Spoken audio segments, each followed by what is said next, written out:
کہ جو وحی کو نازل کرتا ہے جبریل کو بھیجتا ہے. اور اس کے بعد جو میں بتانا چاہ رہا ہوں، جو عنوان ہے، جو ٹاپک ہے، جو نقطہ ہے، وہ یہ ہے اللہ رب العالمین نے فرمایا پیغمبر اپنی ان دونوں بیویوں سے کہیں کہ یہ توبہ کریں، استغفار کریں، کیونکہ انہوں نے اپنے شوہر کے راز کو فاش کیا.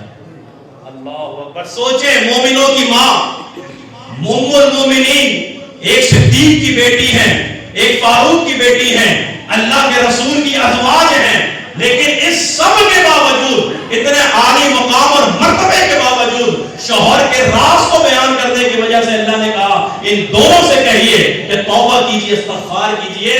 تو جا کے اپنی بیویوں کو ہی بتائیے گا، ماؤں بہنوں کو ہی بتائیے گا، جو شوہروں کی باتیں ہوتی ہیں، راز کی جو باتیں ہوتی ہیں، وہ ہر کسی کو بتائی نہیں جاتی، یہ گناہ تصور کیا جاتا ہے. تو میرے بھائیوں اور دوستوں، امن برقرار رکھنے کے لیے، گھروں میں، معاشرے میں سکون برقرار رکھنے کے لیے لوگوں کے عیوب پہ پردہ ڈالیے، یہ سوچ کے کہ میں ان کے عیوب پہ پردہ ڈال دوں، اللہ میرے عیوب پہ پردہ ڈال دے. میں ان کی غلطیوں سے درگزر کر دوں، اللہ میری غلطیوں سے درگزر کر دے. میں آج ان کی کوتاہیوں کو معاف کر دوں، اللہ کل قیامت کے دن میری کوتاہیوں کو معاف کر دے. اللہ سے دعا ہے اللہ رب العالمین ہمیں آپس میں محبت کرنے والا، آپس میں ایک دوسرے کے ساتھ شفقت کرنے والا بنائے، اور اخلاص کے ساتھ ایک دوسرے کا ساتھ دینے والا بنائے. اور اللہ رب العالمین ہمارے دلوں سے نفرت کو، کینے کو، بغض کو، عداوت کو نکال کے پھینک دے، اور ہم سب کو آپس میں شیر و شکر کر دے. وآخر دعوانا الحمدللہ رب العالمین. جزاک اللہ خیر. یہ تھے حضرت مولانا سلمان احمد صاحب. ہمارے درمیان استاد محترم حضرت مولانا حزب اللہ بلوچ صاحب اور جناب قادر عزیز فضیلت الشیخ عزیر محمد صاحب بھی موجود ہیں، ان کو خوش آمدید کہتے ہیں.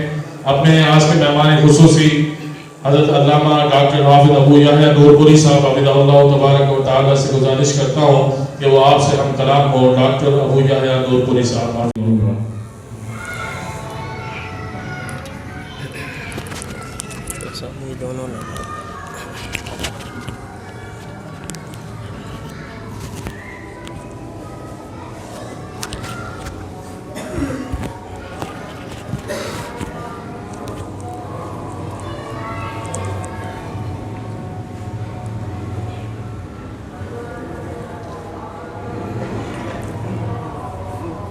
السلام علیکم ورحمۃ اللہ وبرکاتہ. ان الحمد للہ نحمده ونستعینه ونستغفره ونعوذ باللہ من شرور انفسنا ومن سیئات اعمالنا. من يهده الله فلا مضل له ومن يضلل فلا هادي له. أشهد أن لا إله إلا الله وحده لا شريك له وأشهد أن محمدا عبده ورسوله. أما بعد فأعوذ بالله السميع العليم من الشيطان الرجيم من همزه ونفخه ونفثه. بسم الله الرحمن الرحيم. لا يستوي منكم من أنفق من قبل الفتح وقاتل أولئك أعظم درجة من الذين أنفقوا من بعد وقاتلوا وكلا وعد الله الحسنى. انتہائی قابل احترام بزرگوں، عزیز نوجوان ساتھیوں،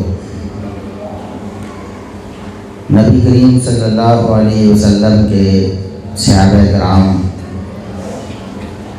وہ بابرکت اور مقدس اور محترم ہستیاں ہیں جن کی قربانیوں کی بنیاد پہ آج اسلام کی عمارت کھڑی ہے.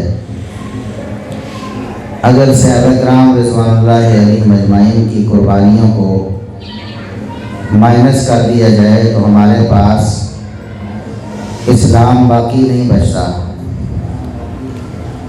قرآن ہے تو وہ بھی صحابہ کرام کی قربانیوں کی بدولت آج حفاظت کے ساتھ ہمارے پاس موجود ہے، اور رسول اللہ صلی اللہ علیہ وسلم کی سیرت بھی صحابہ کرام کی قربانیوں کی بدولت آج ہم تک پہنچی ہے. اور تا قیامت کتاب و سنت کی حفاظت صحابہ کرام کی قربانیوں کا ہی مرہون منت ہے۔ صحابہ کرام رضوان اللہ علیہم اجمعین عام ہستیاں نہیں تھیں، عام انسان نہیں تھے،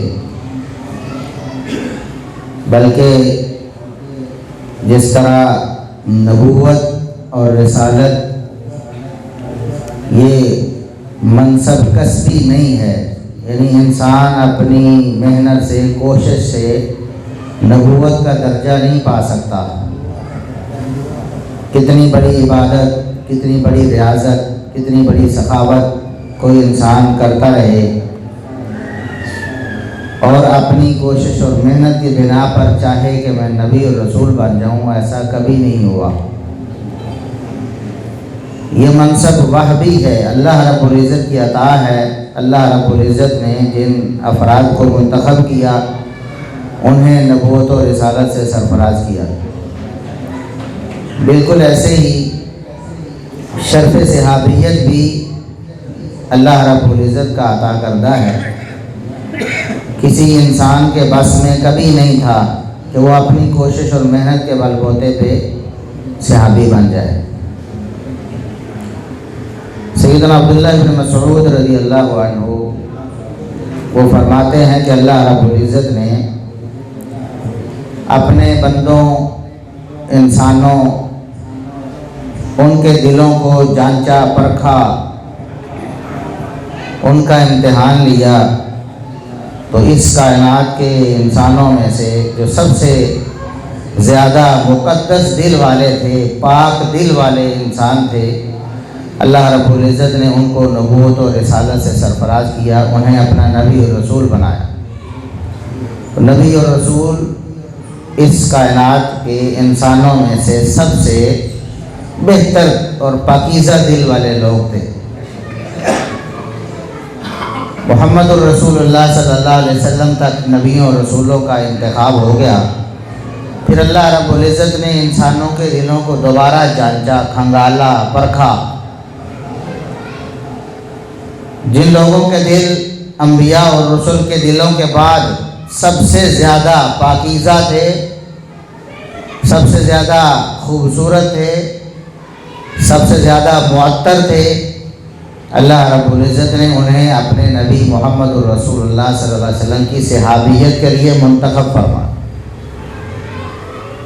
اسی لیے قرآن نے صحابہ کرام رضوان اللہ علیہم اجمعین کے دلوں کی گواہی دی۔ فرمایا اولئک الذین امتحن اللہ قلوبہم للتقوی، یہ صحابہ وہ لوگ ہیں کہ اللہ نے تقوی کے لیے ان کے دلوں کا انتخاب کر لیا۔ بلکہ سورۃ الفتح میں فرمایا فعلم ما فی قلوبہم، اللہ رب العزت کو ان کے دلوں کا علم ہے کہ ان کے دل کتنے پاکیزہ ہیں، کتنے صاف ستھرے دل ہیں، کتنے معطر اور مقدس دل ہیں۔ تو صحابہ کرام رضوان اللہ علیہم اجمعین تو عام انسان تھے ہی نہیں نا، وہ تو خاص انسان تھے، اللہ رب العزت کے پسندیدہ اور چنیدہ منتخب کردہ افراد تھے۔ یہی وجہ ہے کہ ان کی ساری زندگی، ان کی سیرت کا اگر ہم مطالعہ کریں تو ہمیں اسلام کے لیے ان کی قربانیاں ہی قربانیاں نظر آتی۔ اسلام کی خاطر انہوں نے اپنا تن، من، دھن سب کچھ نچھاور کر دیا، کچھ بھی اپنے پاس بچا کے نہیں رکھا۔ اگر اسلام کے لیے کبھی مال دینے کی بات آئی، بے دریغ مال بہا دیا۔ اگر کبھی خون دینے کی بات آئی تو اپنا خون بہا دیا، جان دینے کی بات آئی تو اپنی جانوں کے نذرانے پیش کیے، اور اس سب میں ذرا برابر ہچکچاہٹ سے کام نہیں لیا، ذرا ایک لمحے کے لیے کبھی توقف نہیں کیا کہ جان مانگی گئی ہے، مال مانگا گیا ہے، خون مانگا گیا ہے، سوچے بغیر اسلام کی راہ میں قربان کر دیا۔ اسی لیے کفار محمد الرسول اللہ صلی اللہ علیہ وسلم کے صحابہ کرام کے کردار کو دیکھ کر، ان کی قربانی کے جذبے کو دیکھ کر، ان کے ایثار کو دیکھ کر، ان کی اسلام اور پیغمبر اسلام صلی اللہ علیہ وسلم سے محبت کو دیکھ کر ہمیشہ مسلمانوں سے ڈرتے رہتے تھے، مرعوب رہتے تھے، روب میں رہتے تھے۔ انہیں اس بات کا یقین تھا کہ ہم کبھی ان لوگوں سے جیت نہیں سکتے جن لوگوں نے قربانی کا اتنا بڑا جذبہ اپنے دلوں میں رکھا ہوا۔ چنانچہ غزوہ حدیبیہ کے موقع پر، بیعت رضوان کے موقع پر، جب عروہ بن مسعود ثقفی ابھی مسلمان نہیں ہوئے تھے، کفر کی حالت میں کافر تھے، کافروں کے نمائندہ بن کے آئے، کافروں کی طرف سے مذاکرات کرنے کے لیے آئے محمد الرسول اللہ صلی اللہ علیہ وسلم سے۔ گویا کہ آج کے دور میں اگر دیکھا جائے تو وزیر خارجہ جو ایک ریاست کے دوسرے ریاست سے معاملات کو طے کرتے ہیں اور ریاست نے ان کو اپنا نمائندہ بنا کر اختیار دے کر بھیجا ہوتا ہے کہ آپ کا جو فیصلہ ہوگا، ہمیں پتہ ہے کہ آپ جس دور اندیشی سے اور جس ذہانت سے اپنے ملک کا مقدمہ پیش کریں گے تو ریاست بطور ریاست آپ کو اپنا نمائندہ بنا کر آپ کے قول فعل کی ذمہ دار۔ تو کافروں کی طرف سے وزیر خارجہ بن کر محمد الرسول اللہ صلی اللہ علیہ وسلم سے مذاکرات کرنے کے لیے آنے والے عروہ بن مسعود ثقفی، اس دور میں ایک بہت بڑا دماغ، جہاں دیدہ شخص، جس کی قابلیت، جس کی ذہانت، جس کی دور اندیشی پہ لوگوں کو اعتماد تھا، کفار کے سردار مانتے تھے کہ یہ شخص واقعی فہم و فراست والا ہے۔ جب عروہ بن مسعود ثقفی رسول اللہ صلی اللہ علیہ وسلم کے دربار میں حاضر ہوئے، دربار کے حالات دیکھے، رسول اللہ صلی اللہ علیہ وسلم کے پاس صحابہ کرام کا ایک جمع غفیر دیکھا اور صحابہ کرام کی قربانی کا جذبہ دیکھا کہ صحابہ کرام رسول اللہ صلی اللہ علیہ وسلم کے لیے کیا کر سکتے ہیں اور کیا کرتے ہیں، یہ دیکھ کر واپس گیا۔ اور اس وقت اسلام مقابلہ کرنے کی پوزیشن میں نہیں ہے، افراد تھوڑے ہیں، وسائل کم ہیں، اور رسول اللہ صلی اللہ علیہ وسلم صلح کا راستہ اختیار کرتے ہیں، جنگ کا راستہ اختیار نہیں کرتے۔ اس کے باوجود عروہ بن مسعود ثقفی نے جو دیکھا، مذاکرات جو کیے وہ تو کیے ہی، جب واپس گئے ہیں کفار مکہ کے پاس تو ان کو جا کر کہتے ہیں واللہ لقد وفدت علی الملوک ووفدت علی قیصر وکسری والروم، اللہ کی قسم میں دنیا کے بڑے بڑے درباروں میں میں گیا ہوں، بڑے بڑے بادشاہوں کے محلات میں گیا ہوں، اس دور کی سپر پاورز جو ہیں قیصر و کسریٰ، ان کے درباروں میں گیا ہوں، وہاں درباروں کے حالات میں نے دیکھے ہیں، لوگوں کا بادشاہوں کے لیے عقیدت اور محبت کا جذبہ میں نے دیکھا ہے، دنیا کھنگالی ہے، میں نے دنیا کے لوگوں کی محبت و عقیدت اپنے لیڈروں سے میں نے جانی ہے، دیکھی ہے، لیکن اللہ کی قسم جو جذبہ محبت کا، ایثار کا، قربانی کا میں نے رسول اللہ صلی اللہ علیہ وسلم کے لیے آپ کے صحابہ کا دیکھا ہے، وہ دنیا میں مجھے کسی لیڈر کے لیے اس کے حواریوں درباریوں کا نظر نہیں آیا۔ کہتے ہیں کہ رسول اللہ صلی اللہ علیہ وسلم کے صحابہ ایسے ہیں، یہ شخص ابھی مسلمان نہیں ہوا، حالت کفر میں ہے، کافروں کا وزیر خارجہ ہے، ان کا نمائندہ ہے، بطور کافر جا کے مذاکرات کرتا ہے اور اپنے حساب سے مذاکرات میں اپنا پلہ بھاری کر کے آتا ہے، اور کافر بھی اس بات پہ راضی ہیں کہ جس طرح آپ نے مذاکرات کیے ہیں ہمارے مفادات کا تحفظ ہوا ہے، اور صحابہ کرام کو بھی رضوان اللہ علیہ مجمعین ایسے ہی لگا کہ گویا کہ ہم نیچے لگ رہے ہیں۔ عمر ابن خطاب رضی اللہ عنہ بول پڑے اللہ کے رسول، جذبہ دیکھیں، آپ جو صلح کر رہے ہیں ہمیں نظر یہ آ رہا ہے کہ ہمارا نقصان ہو رہا ہے صلح میں، کافروں کا پلہ بھاری ہے، شرطوں میں ہم طے کر رہے ہیں اور بلکہ کافروں کی یہ شرط مان رہے ہیں صلح میں کہ ان کا کوئی شخص اگر مسلمان ہو کر مکہ سے مدینہ میں آئے گا تو ہم پابند ہیں کہ اس کو واپس کریں۔ اس صلح کے بعد، اس ایگریمنٹ کے بعد، اس معاہدے کے بعد جو شخص مکہ سے مسلمان ہو کر مدینہ جائے گا، مسلمان اس کو واپس کرنے کے پابند ہیں، لیکن اگر کوئی شخص مدینہ سے مکہ میں آ جاتا ہے اسلام چھوڑ کر تو کافر اسے واپس نہیں کریں گے۔ تو عمر بن خطاب رضی اللہ عنہ کہتے ہیں اللہ کے رسول ہم لڑتے کیوں نہیں ہیں؟ کیا ہم لڑ کر اگر شہید ہو جائیں تو جنت میں نہیں جائیں گے؟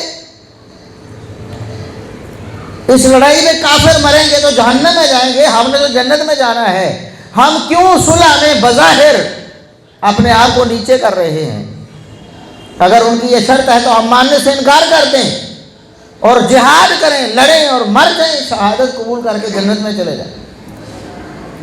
ایسی صورتحال وہ جو ان کا نمائندہ ہے کافروں کا بظاہر اپنا پلڑا بھاری کر کے جا رہا ہے، مذاکرات میں اپنی جیت یقینی بنا کے جا رہا ہے، کافروں کے پاس جا رہا ہے، اسے خوش ہو جانا چاہیے تھا، کافروں کو بھی خوش ہونا چاہیے تھا، لیکن اس نے ایک تاریخی بات کی، کہنے لگا کہ بڑے بڑے درباروں میں گیا ہوں، یہ تو بظاہر جو ابھی ہم نے شرطیں منوا لی ہیں ان کی کوئی حیثیت نہیں، میں نے جو صحابہ کرام کا جذبہ دیکھا ہے، محمد الرسول اللہ صلی اللہ علیہ وسلم کے ساتھ ان کا طریقہ دیکھا ہے، میں نے دیکھا کہ رسول اللہ صلی اللہ علیہ وسلم جب وضو فرماتے ہیں آپ کے وضو کے پانی کا ایک قطرہ بھی زمین پہ نہیں گرتا، صحابہ کرام دیوانہ وار اس پانی کے قطروں کو حاصل کرنے کے لیے لپکتے ہیں، دوڑتے ہیں، ایک دوسرے سے آگے بڑھتے ہیں، ایک ایک قطرہ صحابہ کے ہاتھوں پہ گرتا ہے، وہ ہاتھوں کو مل کر اپنے چہرے پر اپنے جسم پر لگاتے ہیں بطور تبرک۔ اتنی محبت ہے رسول اللہ صلی اللہ علیہ وسلم سے۔ یاد رکھیں کہ تبرکات انبیاء کے ساتھ خاص ہے، یہ سلسلہ انبیاء کے ساتھ تھا، ختم ہو گیا۔ اگر نبی کے بعد بھی کسی کا تبرک ہوتا تو ابوبکر صدیق رضی اللہ عنہ اس امت کی سب سے بہترین ہستی ہیں، رسول اللہ صلی اللہ علیہ وسلم کے بعد کسی صحابی نے سیدنا ابوبکر رضی اللہ عنہ سے ایسا کوئی تبرک نہیں لیا۔ عمر فاروق رضی اللہ عنہ، عثمان غنی رضی اللہ عنہ، علی مرتضیٰ رضی اللہ عنہ، طلحہ زبیر، عشرہ مبشرہ، بیعت رضوان والے، باقی بڑے بڑے فضائل اور مناقب والے، بدر والے، احد والے، کسی سے کسی نے کوئی تبرک نہیں لیا، کسی تابعی نے کسی صحابی سے تبرک نہیں لیا، کیونکہ تبرکات انبیاء کا خاصہ ہے۔ تو بہرحال بطور تبرک نبی کریم صلی اللہ علیہ وسلم کے وضو کے پانی کا ایک قطرہ بھی زمین پر نہیں گرنے دیتے، اتنی محبت۔ اور آپ صلی اللہ علیہ وسلم کی تھوک مبارک بھی اگر وہ جاتی ہے تو ہوا کے اندر ہی کسی کے ہاتھ میں آتی ہے، زمین پہ نہیں گرتی۔ وَإِذَا أَمَرَهُ مُبْتَدَرُ أَمْرَهُ، میں نے دیکھا ہے کہ آپ صلی اللہ علیہ وسلم کا حکم مبارک ابھی زبان سے پورا ادا نہیں ہوتا، صحابہ نے پہلے ہی اس کی تعمیل کر دی ہوتی۔ وَإِذَا تَكَلَّمَ خَفَضُوا أَصْوَاتَهُمْ عِندَهُ، جب آپ صلی اللہ علیہ وسلم بات کرتے ہیں تو آپ صلی اللہ علیہ وسلم کے سامنے سارے خاموش، آوازیں پست کر لیتے ہیں، کسی کی آواز بلند محمد الرسول صلی اللہ علیہ وسلم کے سامنے ہم نے نہیں دیکھی، بلکہ میں نے تو یہاں تک محبت کا عالم دیکھا ہے کہ صحابہ کرام رسول اللہ صلی اللہ علیہ وسلم کی تعظیم میں آپ کی عظمت اور ہیبت کی وجہ سے آپ کو نظر بھر کے دیکھ نہیں پاتے تھے، نظریں بھی جھکا کے رکھتے۔ آپ صلی اللہ علیہ وسلم کی محبت اور تعظیم میں اور آپ صلی اللہ علیہ وسلم کا حکم آ جائے اور وہ حکم عدولی کر دے، سوال ہی پیدا نہیں ہوتا۔ اس لیے عروہ بن مسعود کہتے ہیں کہ میرا جو مشورہ ہے، میری جو رائے ہے وہ یہ ہے کہ محمد الرسول اللہ صلی اللہ علیہ وسلم جو دین لے کے آئے ہیں اس کو قبول کر لو، اسی میں ہماری عافیت ہے۔ ہم ایسے لوگوں سے جیت نہیں سکتے جو محمد الرسول اللہ صلی اللہ علیہ وسلم کے اتنے بڑے دیوانے اور متوالے ہیں، جن کے اندر قربانی کا اتنا بڑا جذبہ ہے، ان سے ہم جیت نہیں سکتے۔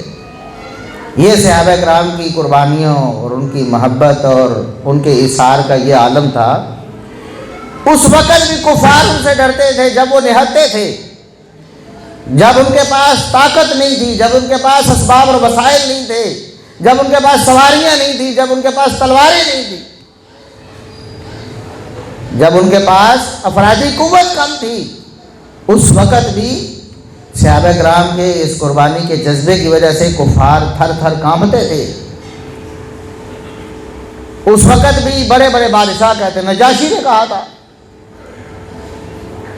اس نے کہا تھا کہ وقت آئے گا میری یہ جو قوم ہے، جو زمین ہے، میری سرزمین پر محمد کا دین غالب آئے گا، مجھے اس بات کا یقین ہے۔ وہ تو مسلمان ہونا چاہتا تھا، لیکن درباری جو ہے بدک گئے اور اس نے فوراً اپنا بیان جو ہے وہ اس نے اپنا بیان بدل لیا۔ اس نے دیکھا کہ میری تو گدی چلی جائے گی، اتنا بڑا دربار ہے، اتنی بڑی سلطنت ہے، تو ہرقل نے فوراً اپنا بیان بدل لیا۔ اس کو بھی پتا تھا اسلام غالب آ کے رہے گا۔ کیسے غالب آنا تھا اسلام؟ صحابہ کی قربانیوں کی وجہ سے۔ قرآن نے سورۃ الفتح میں محمد الرسول اللہ صلی اللہ علیہ وسلم کو یہ بشارت دی، محمد الرسول اللہ والذین معہ اشداء علی الکفار رحماء بینہم۔ محمد صلی اللہ علیہ وسلم اللہ کے رسول ہیں، اور جو محمد الرسول اللہ صلی اللہ علیہ وسلم کے ساتھی ہیں، اشداء علی الکفار، کفار پر بڑے سخت ہیں، آپس میں بڑے نرم ہیں۔ پھر ان کی نشانیاں بیان فرمائیں اور آگے فرمایا ذالک مثلہم فی التوراۃ ومثلہم فی الانجیل۔ یہ صرف قرآن میں نہیں اللہ بتا رہا، تورات انجیل میں بھی اللہ نے ان کی نشانیاں بیان کی ہیں۔ جہاں محمد الرسول اللہ صلی اللہ علیہ وسلم کا تذکرہ ہے، آپ کے اوصاف کا تذکرہ ہے پہلی کتابوں میں، پہلی امتوں کو پہلے نبیوں کی زبانی بتایا، وہاں نبی کے صحابہ کا بھی تذکرہ ہے۔ کیسے؟ کزرع اخرج شطأ، فرمایا ایسے جیسے بیج بوتا ہے، کوئی کھیتی ہے، کوئی پودا ہے، اس کی کونپلیں نکلتی ہیں، پھر اس کا تنا مضبوط ہوتا ہے، ایسے ہی اسلام محمد الرسول اللہ صلی اللہ علیہ وسلم کی محنت کا ثمرہ ہے، اور محنت کے ثمرے میں جو فصل تیار ہوئی وہ صحابہ کرام ہیں رضوان اللہ علیہم اجمعین۔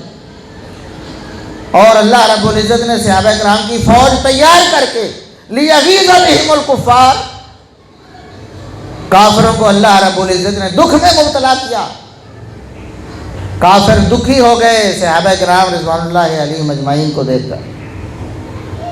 تو وہ اسلام کا غلبہ صحابہ کرام رضوان اللہ علیہم اجمعین کی قربانیوں کا مرہون منت ہے۔ اسلام نام ہی صحابہ کرام کا ہے، ان کی اتنی قربانیاں ہیں، محمد الرسول اللہ صلی اللہ علیہ وسلم بول بول کر بتاتے ہیں لوگوں کو، لوگوں سن لو۔ فرمایا ان امن الناس علی فی صحبتہ ومالہ ابا بکر، لوگوں ان امن الناس علی فی صحبتہ ومالہ ابو بکر، اس کائنات میں اپنا ساتھ دینے کے اعتبار سے اور مال دینے کے اعتبار سے ابو بکر کے جتنے احسانات ہیں کسی کے نہیں۔ ابو بکر رضی اللہ عنہ، ان کی مائیت اور ان کی صحبت اور ان کے مالی جو احسانات ہیں ان کا اعتراف محمد الرسول اللہ صلی اللہ علیہ وسلم نے کیا۔ فرمایا ابو بکر کے تو اتنے احسانات ہیں، اتنے احسانات ہیں، دنیا میں کسی کے اتنے احسانات محمد الرسول اللہ صلی اللہ علیہ وسلم پر نہیں۔ عمر فاروق رضی اللہ عنہ کا تذکرہ فرماتے ہیں، اور ان کے ایمانی جذبے، ان کے یقین اور ان کی قربانی کا اتنا زیادہ محمد الرسول اللہ صلی اللہ علیہ وسلم کو اعتماد تھا کہ آپ صلی اللہ علیہ وسلم بلا جھجک یہ کہہ دیتے تھے۔ ایک دن آپ صلی اللہ علیہ وسلم نے فرمایا، ایک واقعہ بیان فرمایا پہلے وقتوں میں ایک شخص گائے کو لے کے جا رہا تھا، اس کے اوپر اس نے سواری کی، اس کی کمر پہ بیٹھ گیا۔ تو گائے نے بول کے کہا لم اخلق لہذا، مجھے اس لیے اللہ نے پیدا نہیں کیا کہ میں اپنے اوپر کسی کو سوار کروں۔ سواری کے لیے تو اور جانور ہے، گھوڑا ہے، خچر ہے، باقی جانور ہیں، اونٹ ہے۔ مجھے تو اللہ رب العزت نے کھیتی باڑی کے لیے، یعنی میں ہل وغیرہ کھینچ لیتی ہوں، اٹھانا میرا کام نہیں، کمر پہ وزن اٹھانے کے لیے اللہ نے مجھے پیدا نہیں کیا۔ کچھ لوگوں نے کہا کہ بھلا گائے بھی بولتی ہے، گائے بھی کبھی بولی ہے، عجیب بات نہیں، گائے بھی کبھی بولی۔ محمد الرسول اللہ صلی اللہ علیہ وسلم کو ابو بکر و عمر رضی اللہ عنہما پر کتنا یقین تھا۔ فرمایا فَإِنِّي أُؤْمِنُ بِهِ وَأَبُو بَكْرٍ وَعُمَرٍ، لوگوں میں بھی اس بات کو مانتا ہوں، اللہ نے بذریعہ وحی بتائی ہے نا، میں بھی اس بات کو مانتا ہوں، عقل نہیں مانتی نہ مانے، میں مانتا ہوں، ابو بکر و عمر مانتے ہیں۔ صحابہ بیان کرتے ہیں اس وقت ابو بکر و عمر اس مجلس میں موجود نہیں تھے کہ ان کے چہرے پڑھ لیے ہوں، رسول اللہ صلی اللہ علیہ وسلم دیکھ لیا ہو کہ یہ تو میری بات کی تصدیق کر رہے ہیں، یہ ساری لا رہے ہیں، وہ تو مجلس میں تھے ہی نہیں۔ محمد الرسول اللہ صلی اللہ علیہ وسلم کو اس قدر اعتماد تھا ان پر، فرمایا ابو بکر و عمر بھی مانتے ہیں، کوئی مانتا ہے مانے، نہیں مانتا ہے نہ مانے، میرے صحابہ مانتے ہیں۔ تو صحابہ کرام رضوان اللہ علیہم اجمعین، ان کی محنتوں، ان کی قربانیوں کا ثمر ہے یہ دین اسلام۔ قرآن کنہوں نے جمع کیا؟ صحابہ کرام رضوان اللہ علیہم اجمعین نے۔ احادیث کنہوں نے روایت کی؟ صحابہ کرام رضوان اللہ علیہم اجمعین۔ ایک ایک کی قربانیوں کا تذکرہ کریں یا اجتماعی طور پر مہاجرین اور انصار کی قربانیوں کا تذکرہ کریں، بدر والوں کی قربانیوں کا تذکرہ کریں، احد والوں کی قربانیوں کا تذکرہ کریں، تبوک اور حنین والوں کی قربانیوں کا تذکرہ کریں، کس کس کی قربانی کا تذکرہ کریں، جنہوں نے اپنی جانیں نچھاور کر دیں، جنہوں نے اپنا تن من دھن قربان کر دیا، جنہوں نے اپنے گھر اپنے خاندان قربان کر دیا، اپنا علاقہ چھوڑ دیا، اسلام کی خاطر اپنا سارا مال قربان کر دیا۔ محمد الرسول اللہ صلی اللہ علیہ وسلم کی آواز پر لبیک کہتے ہوئے، قربانی دیتے ہوئے، سب کچھ قربان کر کے بھی ان کے دل میں کوئی ملال نہیں آیا، تھوڑا سا ملال بھی نہیں آیا کہ ہم نے اتنی بڑی قربانی دے دی، بلکہ وہ اس کو اپنے لیے باعث فخر سمجھتے تھے کہ ہم نے اسلام کے لیے کچھ کیا ہے تو یہ ہماری سعادت ہے۔ کتنے صحابہ ہیں مکہ میں مارے کھا کھا کے، ظلم و ستم سہ سہ کے، کتنے ہیں جنہوں نے ہجرت کر لی، ہجرت مدینہ سے پہلے ہجرت حبشہ کر لی، پھر کتنے ایسے ہیں جنہوں نے ہجرت مدینہ کر دی، سارا کچھ گھر بار بھی چھوڑا، خاندان بھی چھوڑے، اولادیں بھی چھوڑی، بیویاں بھی چھوڑی، مال متاع سب کچھ چھوڑا، محمد الرسول اللہ صلی اللہ علیہ وسلم کے لیے سب چیزوں کی قربانی دے کر مدینہ پہنچے، بے سر و سامان۔ اور مدینہ والوں نے جس جذبے کا اظہار کیا، جو قربانی دی، وہ بھی تاریخ میں ایک مثال بنی۔ مواخات مدینہ جس کو کہتے ہیں، رسول اللہ صلی اللہ علیہ وسلم نے بھائی چارہ قائم کروایا، فرمایا اپنے ان بھائیوں کی مدد کرو جو بے سر و سامان مکہ سے مدینہ آ گئے ہیں، ان کی مدد کرو۔ ایک ایک انصاری کے ساتھ ایک ایک مہاجر کو مقرر کر دیا کہ یہ تمہاری ذمہ داری۔ پھر مہاجرین نے قربانی کے جو ریکارڈ قائم کیے، انصار نے قربانی کا جو ریکارڈ قائم کیا، عبد الرحمن بن عوف رضی اللہ عنہ جس انصاری کے ساتھ آپ کا بھائی چارہ کروایا گیا، اس انصاری نے پیشکش کی، اس نے کہا یہ میرا گھر ہے، یہ میرا سامان ہے، یہ میرا مال ہے، اس کو برابر 2 حصوں میں تقسیم کرتا ہوں، آدھا تمہارا آدھا میرا، اور میری 2 بیویاں ہیں، ایک بیوی کو طلاق دیتا ہوں، اس سے تم نکاح کر لو۔ اتنی بڑی قربانی، اسی لیے قرآن نے اس قربانی کا اعتراف کیا، مہاجرین کی قربانی اور انصار کی قربانی۔ فرمایا کہ ہاجروا، انہوں نے ہجرت کی، وجاہدوا، اللہ کے راستے میں جہاد کیا، والذین آووا ونصروا، ایک مہاجرین ہیں جو سب کچھ چھوڑ کے تنے تنہا سب کچھ جدائیاں برداشت کر کے مدینہ پہنچے ہیں، دوسرے وہ ہیں جنہوں نے ساری چیزوں کو قربان کر کے انہیں اپنے گلے لگایا، اس اخوت اور بھائی چارے پر سب کچھ قربان کر دی۔ اسلام کی تاریخ تو قربانیوں سے بھری پڑی ہے، کتنی کتنی قربانیاں، جنگوں میں شہادت قبول کرنا یہ کوئی آسان کام ہے؟ پتہ ہے کہ وہاں جا کے کیا ہونا ہے، تیر تلوار نیزے سب کچھ چل رہا ہے۔ صحیح مسلم کی حدیث ہے، ایک صحابی اللہ کے رسول صلی اللہ علیہ وسلم سے پوچھتے ہیں جنگ کے دوران کہ میں اگر اس جنگ میں مارا جاتا ہوں تو ٹھکانہ کیا ہے؟ اللہ کے رسول صلی اللہ علیہ وسلم فرماتے ہیں جنت ہے۔ اس صحابی کے ہاتھ میں کچھ کھجوریں ہیں جو وہ کھا رہا تھا، اس نے کھجوریں وہیں پھینکی، ایسے پھینک کر کافروں پر چڑھ دوڑا، لڑتا لڑتا اللہ کی راہ میں شہید ہو۔ اس نے کہا اگر جنت ملنی ہے تو میں ادھر کیوں وقت ضائع کروں؟ اسلام کے لیے اتنی قربانیاں صحابہ کرام رضوان اللہ علیہ مجمعین کا خاصہ ہے، اپنے عقیدے اور اپنے دین کی خاطر اتنی قربانیاں آپ کو پوری تاریخ انسانی میں نہیں ملے، نہ ان سے پہلے نہ ان کے بعد، جس قدر انہوں نے قربانیاں کی۔ مال بھی قربان کیا، رسول اللہ صلی اللہ علیہ وسلم اعلان کرتے ہیں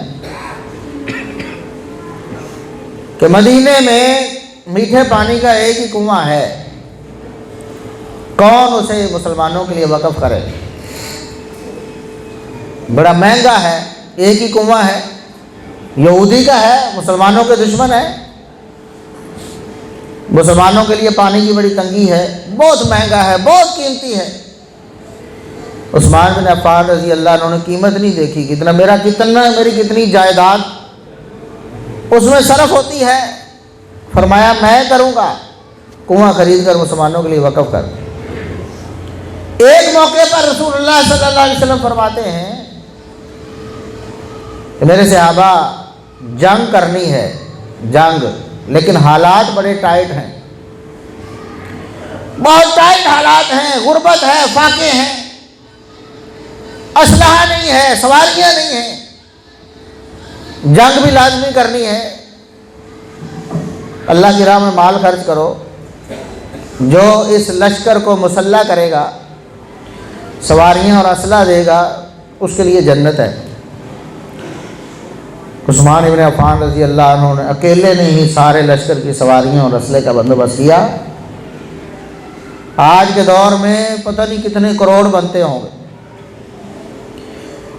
ایک ہی وقت میں رسول اللہ صلی اللہ علیہ وسلم کے قدموں میں ڈھیر کر دیا۔ مال کو تو وہ کوئی حیثیت ہی نہیں دیتے تھے، اور آج بدبخت کہتے ہیں ظالم کالے دل والے، کالے، جن کا دین بھی کالا ہے، جن کی وضاقتہ بھی کالی ہے، جن کا عقیدہ بھی گندا ہے، جن کا مذہب بھی گندا ہے، وہ کہتے ہیں کہ عثمان بن عفان رضی اللہ عنہ اپنی خلافت میں اپنوں کو نوازتے رہے، یعنی نعوذ باللہ کرپشن کرتے رہے، بھانجے کو اتنا دے دیا، فلاں کو اتنا دیا۔ اور ظالموں، عثمان بن عفان نے اللہ کی رضا کے لیے مسلمانوں پر اتنے احسان کیے، اسلام کے لیے اتنا مال خرچ کیا، جس کا تم الزام لگا رہے ہو وہ 100ویں حصے میں بھی نہیں پہنچتا، 1000ویں حصے میں نہیں پہنچتا۔ بدبختو، جس نے خود